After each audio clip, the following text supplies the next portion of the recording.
इस नुस्खे की मदद से दाद और चंबल से छुटकारा हासिल किया जा सकता है।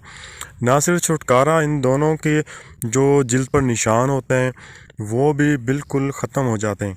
अभी क्या करें कि आप डंडा तोहर का जो होता है उसको लेंगे, उसमें से आपने गुद्दा निकाल लेना है। तकरीबन आधा किलो गुद्दा आपने ले लेना है और आधा लीटर जो है सरसों का तेल आपने ले लेना है। अभी सरसों के तेल को आग पर रख के इसमें ये जो गुदा है डाल दें और अच्छे तरीके से इसको जलाएं, मतलब कि आग चलाते रहेंगे तेल में, वो जलकर बिल्कुल स्याह हो जाएगा।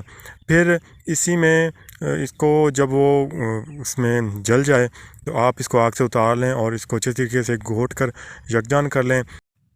फिर इसमें नीला तोता 12 ग्राम और मोम देसी 60 ग्राम मिलाकर इसको अच्छे तरीके से हिलाएं ताकि ये यकजान हो जाए।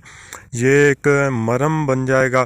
फिर आपने क्या करना है कि ये आपने दाद या चंबल दोनों पर आपने लेप करना है। दिन में 2 बार लेप करके छोड़ दें और आप देखेंगे कि चंद दिन के इस्तेमाल से इन दोनों चीज़ों से आराम से छुटकारा हासिल किया जा सकता है।